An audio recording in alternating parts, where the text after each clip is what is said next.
Hello students, hope all of you are doing well and fine.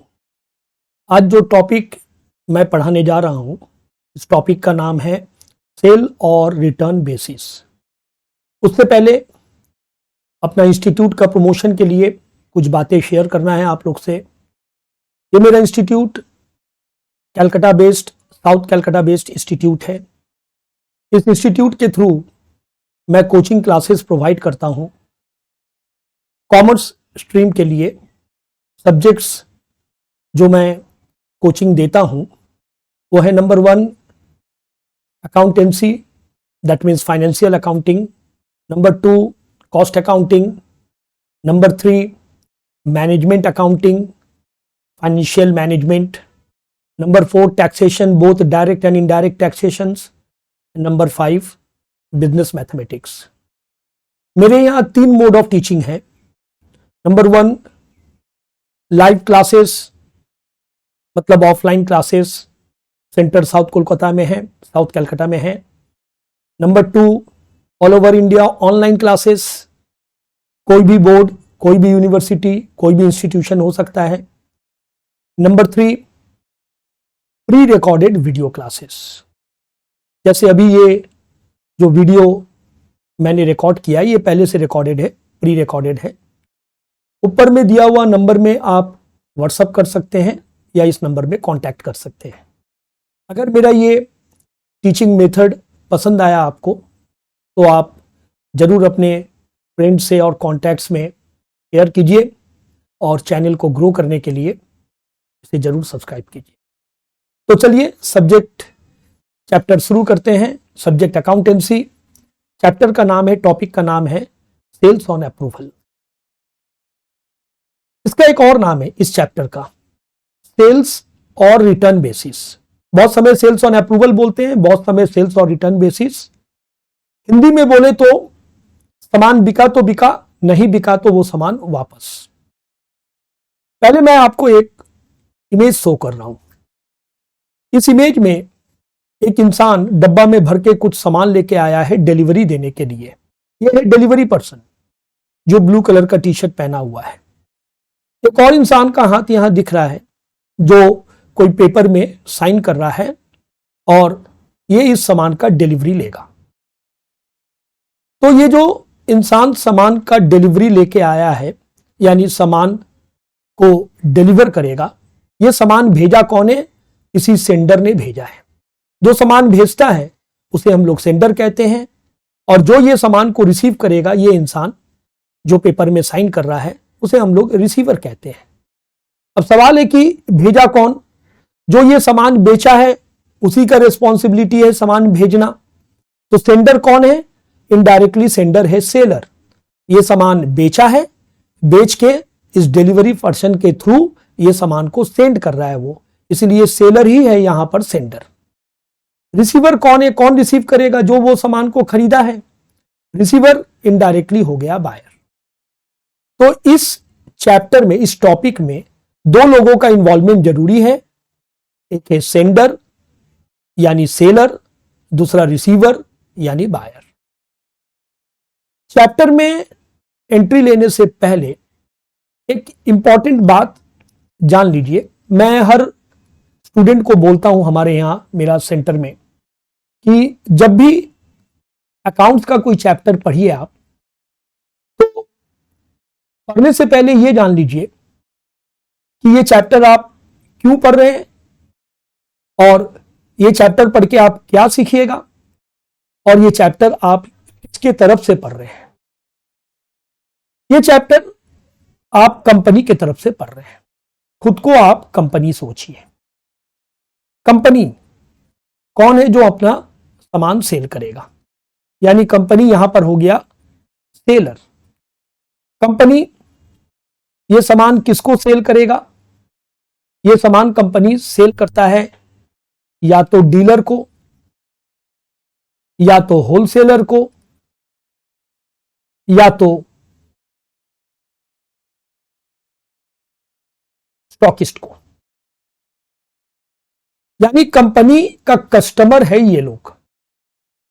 ये लोग company से सामान खरीदता है। डीलर क्योंकि कंपनी मार्केट में जाके सामान नहीं बेचता है, कंपनी का सामान ये लोग बेचता है, तो ये लोग कंपनी से सामान खरीदता है, तो इन लोग को हम लोग इन शॉर्ट क्या बोल सकते हैं, बायर। ये चैप्टर आप सेलर की तरफ से सोचकर पढ़िएगा, यानी ये चैप्टर आप कंपनी की तरफ से सोचकर पढ़िएगा। जब भी ये चैप्टर बनाइएगा खुद को कंपनी सोचिएगा, खुद को सेलर सोचिएगा, हर चीज सेलर के पॉइंट ऑफ व्यू से सोचकर बनाइएगा। जितना भी अकाउंटिंग एंट्रीज ट्रांजैक्शंस रिकॉर्ड कीजिएगा सब सेलर के पॉइंट ऑफ व्यू से रिकॉर्ड कीजिएगा, बायर के पॉइंट ऑफ व्यू से नहीं।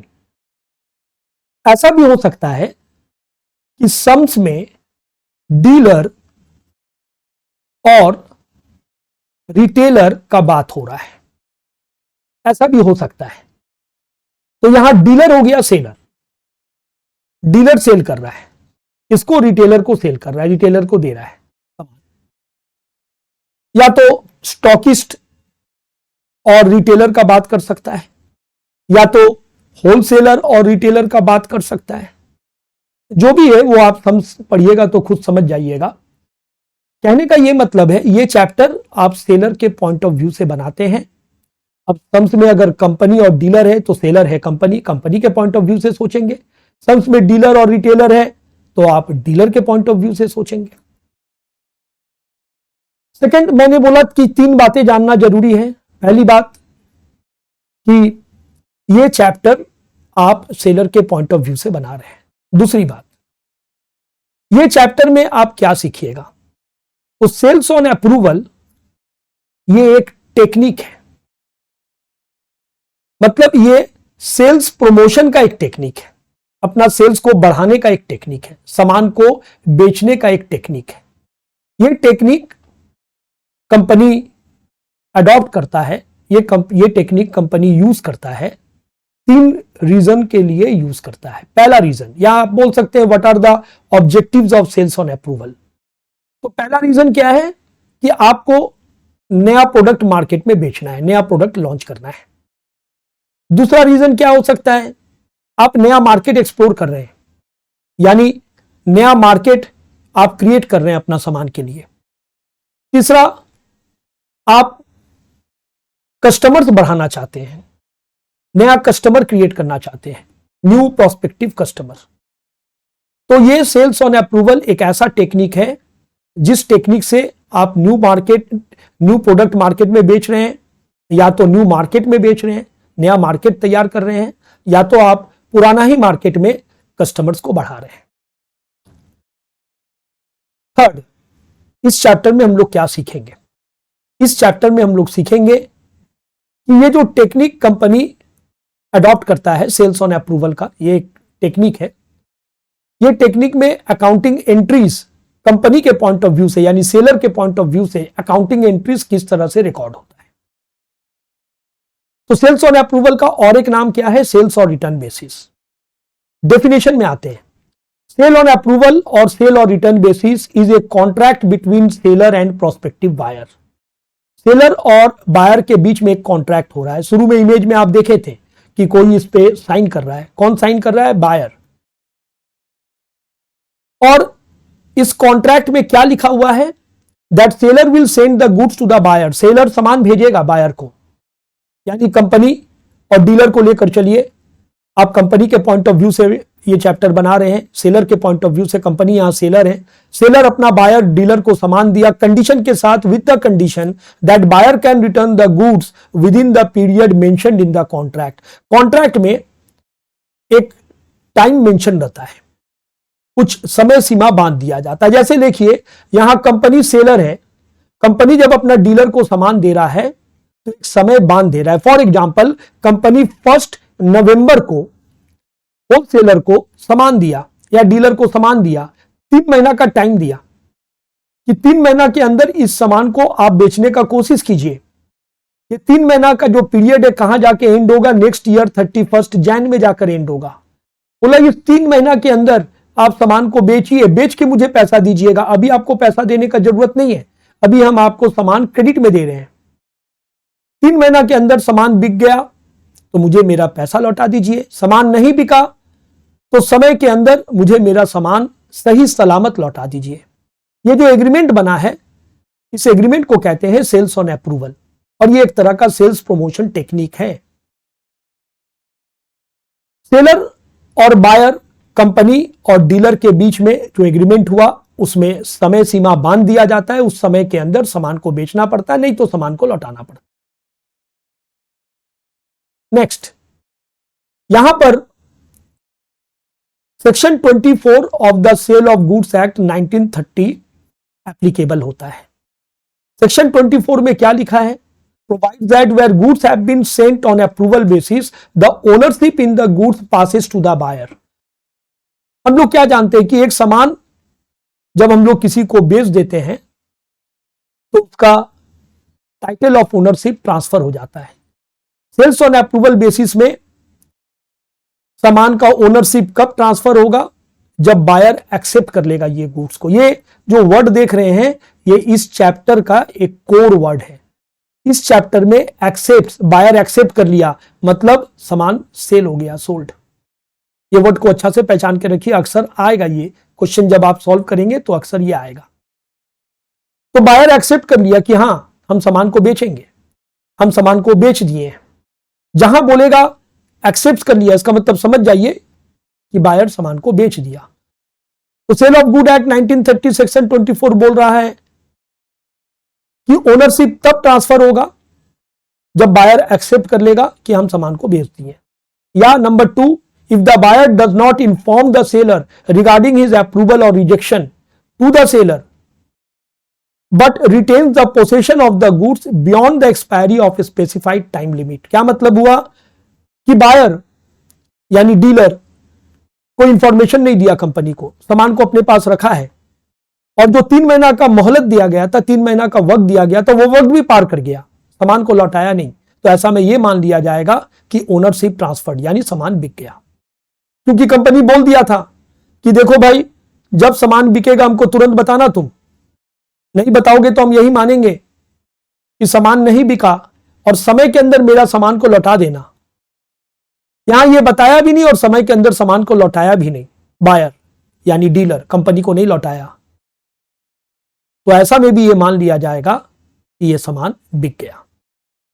इंडियन अकाउंटिंग स्टैंडर्ड 18 यहां पर एप्लीकेबल होता है। इसमें क्या बोल रहा है? इसमें बोल रहा है रेवेन्यू फ्रॉम सेल्स और return transaction should be recognised. अच्छा, रेवेन्यू मतलब क्या? रेवेन्यू मतलब प्रॉफिट, इनकम, जो बोल लीजिए आप। Either when confirmation from the buyer is received और the approval time has expired. बोल रहा है ये जो आपने सेल किया यहां से आपका इनकम, आपका रेवेन्यू हुआ तब माना जाएगा जब बायर कंफर्मेशन दे देगा हां हमसे बिक गया, या टाइम एक्सपायर कर गया, बायर माल को नहीं लौटाया, तो आप मान लीजिए कि आपका रेवेन्यू अर्न हो गया, मतलब सामान सेल हो गया। इंडियन अकाउंटिंग स्टैंडर्ड 18 ये बोलता है कि जब तक नहीं बायर एक्सेप्ट कर रहा है कि सामान बिक गया या अभी भी समय सामान को लौटाने का समय बाकी एक्सपायर नहीं किया है, तब तक आप ये नहीं मानिए कि इस सेल्स ट्रांजैक्शन से आपका रेवेन्यू अर्न हो गया, आपका इनकम हो गया इस ट्रांजैक्शन से। ऐसा बोलना है इंडियन अकाउंटिंग स्टैंडर्ड 18 का। क्वेश्चन में इसका एप्लीकेशन होगा। इस चैप्टर से आप 2 या 4 मार्क्स का क्वेश्चन एक्सपेक्ट कर सकते हैं। बहुत ही इजी, बहुत ही सिंपल चैप्टर है। बेसिकली इस चैप्टर से जनरल एंट्री पूछा जाता है। अकाउंटिंग ट्रांजैक्शंस डिपेंड करता है यहां पर 3 चीजों पे कि ट्रांजैक्शन का नेचर क्या है। अगर ट्रांजैक्शन कैजुअली होता है, मतलब इस तरह का ट्रांजैक्शन कि बेचो, बिका तो बिका, नहीं बिका तो सामान वापस कर देना, अगर कैजुअली होता है, कैजुअली होता है मतलब कभी कदाल, तो एक तरह का ट्रांजैक्शन होता है। आज हम लोग यही सीखेंगे कि कैजुअली जब होता है तो उसका ट्रांजैक्शंस रिकॉर्ड करने का क्या तरीका है, क्या रूल्स एंड रेगुलेशंस है, क्या फॉर्मूला है। एक होता है frequently.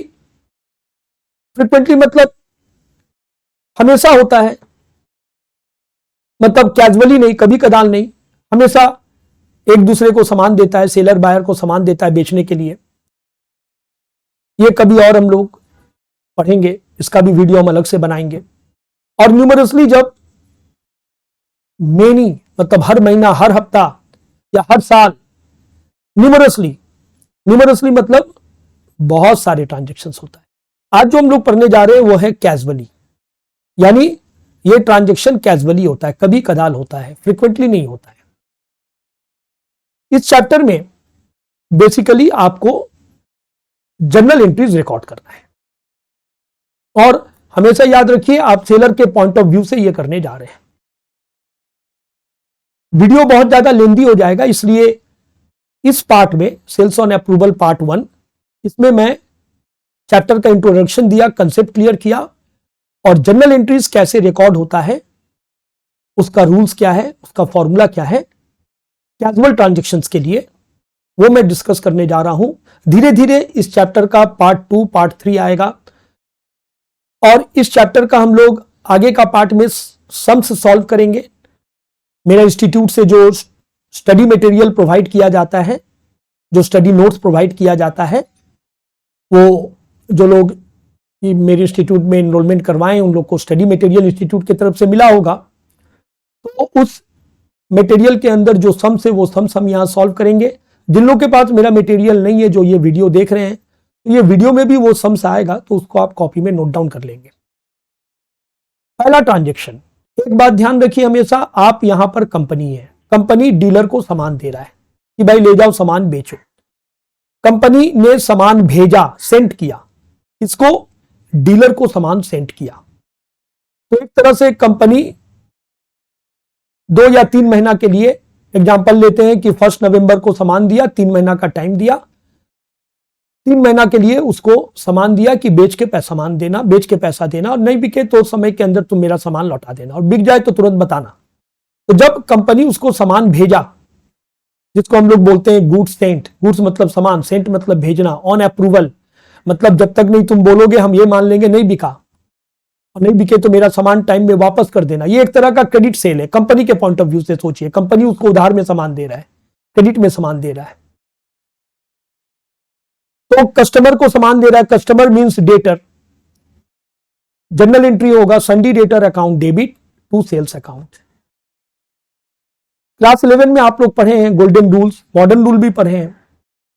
According to golden rule मैं ज्यादा बेटर सोचता हूं, तो अकॉर्डिंग टू गोल्डन रूल मैं आपको एक्सप्लेन कर रहा हूं कि ये क्यों डेबिट हो रहा है और ये क्यों क्रेडिट हो रहा है। सन्डी डेटर कस्टमर एक इंसान है। गोल्डन रूल के हिसाब से पर्सनल अकाउंट में आता था और फॉर्मूला था debit the receiver credit the giver. तो यहां डेटर रिसीवर है, रिसीव कर रहा है। शुरू में हम लोग इमेज में देखे थे, जो आदमी रिसीव कर रहा है सामान को एग्रीमेंट साइन करके, तो ये पर्सन है, डेबिट द रिसीवर, इसलिए ये डेबिट हो रहा है। सेल्स क्यों क्रेडिट हो रहा है? कंपनी के पॉइंट ऑफ व्यू से सोचिए, कंपनी सामान बेच रहा है। Sales as per golden rule nominal account में आता था। नॉमिनल अकाउंट का गोल्डन रूल क्या था? Debit all expenses and losses, credit all income and gains. तो ये कंपनी के लिए इनकम है, इसीलिए सेल्स क्रेडिट हो रहा है। तो डेटर डेबिट क्यों हो रहा है? ये पर्सनल अकाउंट है, डेबिट द रिसीवर। और सेल्स क्यों क्रेडिट हो रहा है? क्योंकि सेल्स नॉमिनल अकाउंट है और as per nominal account formula है credit all incomes and gains. Number 2, ये हुआ जब सामान कंपनी अपना डीलर को भेजा, ये हुआ भेजने का जर्नल। नंबर 2, अगर कस्टमर टाइम के अंदर सामान को लौटा दे, मतलब उससे नहीं बिका तो सामान लौटा दिया, जिसको हम लोग बोलते हैं अकाउंट्स के लैंग्वेज में sales return. For goods return within specified time limit, जो समय दिया था 3 महीना का उसके अंदर वो लौटा दिया। तो जो सेल्स का एंट्री कंपनी रिकॉर्ड किया था, अब सामान वो लौटा दे रहा है, तो सेल्स कैंसिल। और अकाउंट्स में आप लोग जानते हैं कोई भी जर्नल को कैंसिल करने के लिए रिवर्स एंट्री डालना पड़ता है, मतलब जर्नल उल्टा हो जाता है। अब सेल्स हो जाएगा डेबिट और डेटर हो जाएगा क्रेडिट। इस जगह पे यहां पर एक बात और बता दें, आपके मन में आ सकता है कि सर जब सेल्स रिटर्न होता था तो हम लोग यहां पर सेल्स रिटर्न या रिटर्न इनवर्ड लिखते थे। बिल्कुल लिख सकते हैं, अभी भी लिख सकते हैं। सेल्स यहां पर ना लिख के रिटर्न इनवर्ड भी लिख सकते हैं। तो ये जर्नल का लॉजिक क्या है कि कस्टमर, आपका कस्टमर आप है कंपनी, सेलर, कस्टमर सामान को लौटा रहा है, यानी सेल्स रिटर्न। जो सेल का एंट्री आप रिकॉर्ड किए थे अब रिटर्न हो रहा है, तो वो एंट्री कैंसिल करने के लिए रिवर्स एंट्री। थर्ड ट्रांजेक्शंस, मान लीजिए फॉर एग्जांपल आप उसको सामान दिए, सामान का कॉस्ट प्राइस है 1,00,000 रुपया, आप है कंपनी सेलर, और उसको सामान दिए इनवॉइस प्राइस में। अच्छा, इनवॉइस प्राइस क्या है? इनवॉइस प्राइस मतलब सेल प्राइस, जहां प्रॉफिट शामिल है। नेचुरली आप कंपनी, आप कॉस्ट प्राइस में तो उसको सामान नहीं दीजिएगा। सपोज आप 1,00,000 में 20,000 रुपया प्रॉफिट चढ़ा के उसको ये सामान दिए 1,20,000 में, तो ये 1,20,000 हो गया इनवॉइस प्राइस, जिसको हम लोग सेल प्राइस भी बोलते हैं। अगर सेल प्राइस अलग से नहीं बताया तो invoice price and sale price both are same. अब अगर वो इनवॉइस प्राइस में सामान को बेचता है, अब हम लोग इनवॉइस प्राइस ही बोला करेंगे, बट याद रखिए कि इनवॉइस प्राइस और सेल प्राइस सेम है, अगर अलग से सेल प्राइस ना बताए तो। अगर वो 1,20,000 में उसको हम सामान दिए इनवॉइस प्राइस में, प्रॉफिट चढ़ा के दिए, और वो 1,20,000 में ही सामान को बेचा,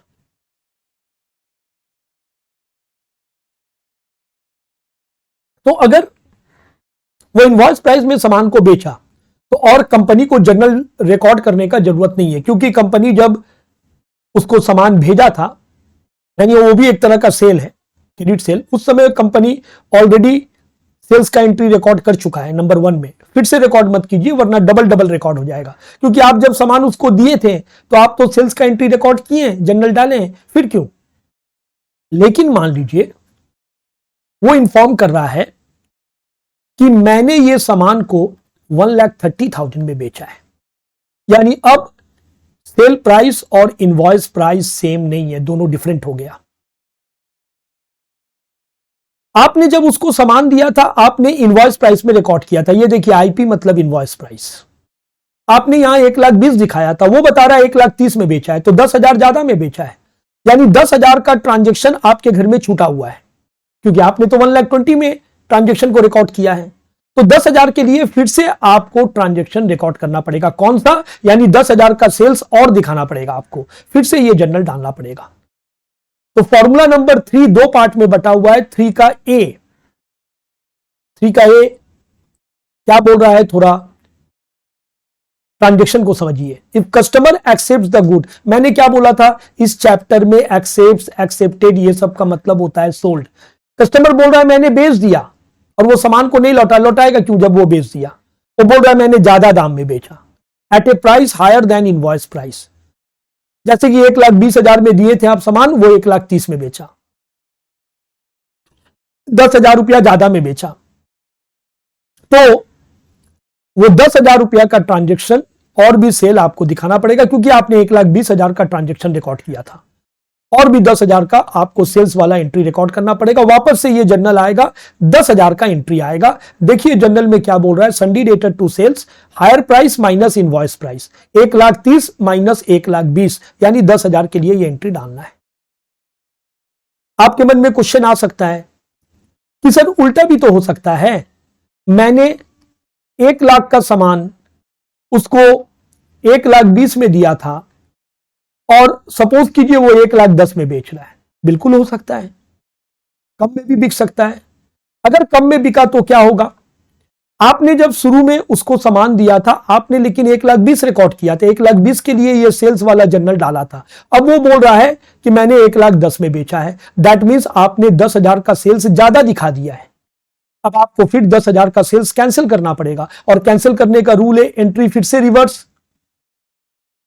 यानी 3 का ए वाला जर्नल हम लोग कब रिकॉर्ड करेंगे? जब वो ज्यादा दाम में बेचेगा, इनवॉइस प्राइस से भी ज्यादा दाम में बेचेगा।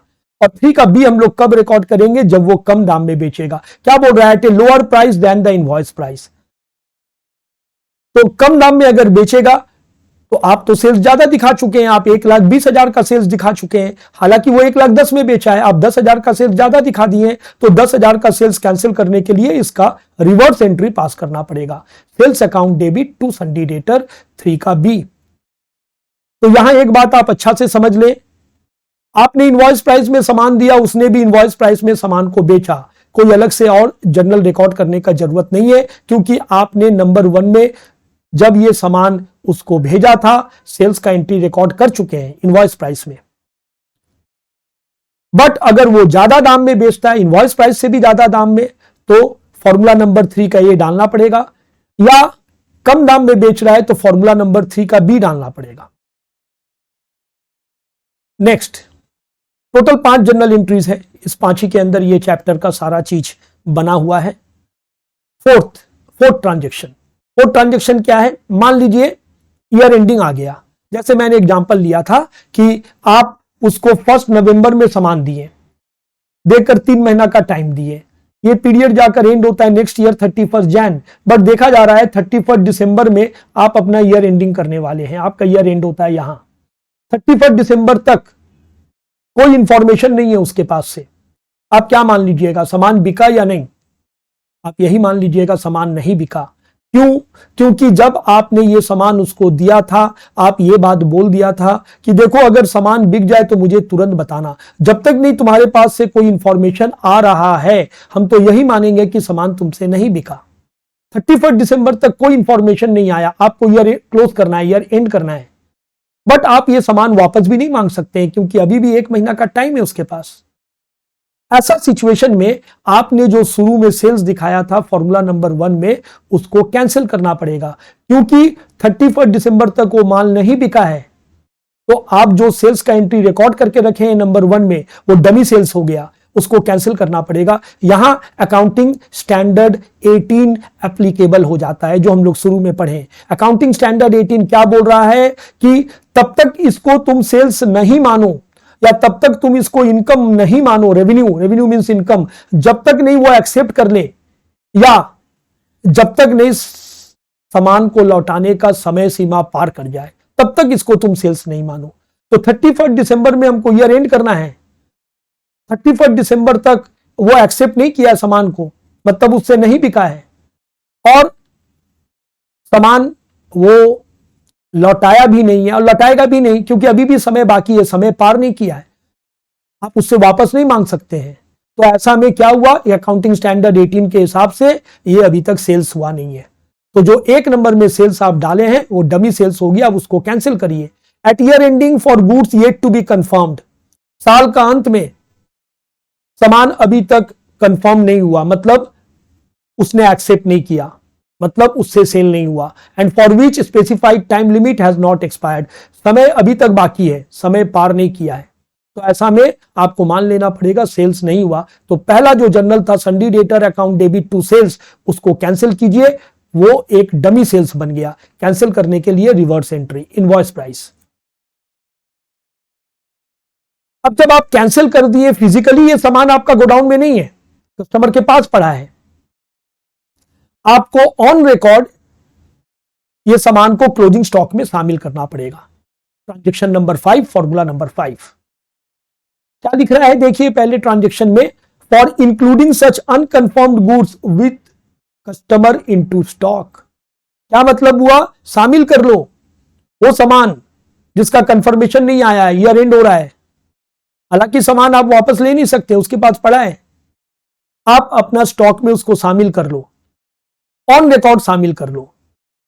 याद रखिएगा, अगर ईयर एंडिंग तक सामान नहीं बिका और सामान को आप वापस भी नहीं मांग सकते हैं, तो जर्नल नंबर 4 और 5 एक साथ आएगा, दोनों ट्विन जर्नल है, 4 आएगा तो 5 भी आएगा, 4 नंबर जर्नल होगा तो 5 नंबर जर्नल भी होगा। 4 नंबर में आप क्या किए, सेल्स को कैंसिल किए ईयर एंडिंग में, और 5 नंबर में उसी सेल्स का सामान को, उसी सामान को आप ऑन रिकॉर्ड अपना क्लोजिंग स्टॉक में शामिल कर रहे हैं। क्योंकि नेचुरली आप सोच के देखिए, जो सामान बिका नहीं तो रिकॉर्ड के हिसाब से वो सामान आपका क्लोजिंग स्टॉक में आना चाहिए। स्टॉक एसेट है, asset comes in debit class 11 में गोल्डन रूल रियल अकाउंट बोलता है debit when asset comes in, ये देखिए आ रहा है स्टॉक अकाउंट डेबिट, ये पूरा नाम है, स्टॉक ऑन सेल और रिटर्न अकाउंट डेबिट है ये स्टॉक, आपका closing stock. To trading account, आप लोग क्लास 11 में जब फाइनल अकाउंट बनाते थे तो क्लोजिंग स्टॉक एक एडजस्टमेंट एंट्री हुआ करता था और वो ट्रेडिंग अकाउंट का क्रेडिट साइड में आता था। कौन सा price, cost price. For including such unconfirmed goods with the customer into stock. Thank you students, मैंने आपको चैप्टर का कंसेप्ट दिया और ये चैप्टर 5 जर्नल एंट्रीज के ऊपर खड़ा है। ये 5 जर्नल एंट्री को मैंने गोल्डन रूल के हिसाब से आपको समझाया। नेक्स्ट वीडियो जो इसका बनेगा पार्ट 2, उसमें हम लोग सम्स सॉल्व करेंगे। तो जब आप पार्ट 2 का वीडियो देखिएगा, उससे पहले पार्ट 1 जरूर देख लीजिएगा। पार्ट 2 में हम लोग सम्स सॉल्व करेंगे, 2 सम्स या 1 सम सॉल्व करेंगे। उसके बाद पार्ट 3, पार्ट 4 जितना पार्ट लगा मैं सारे पार्ट बनाऊंगा। इस चैप्टर को डिटेल्स में मैं इसका सॉल्व करूंगा। Thank you everybody.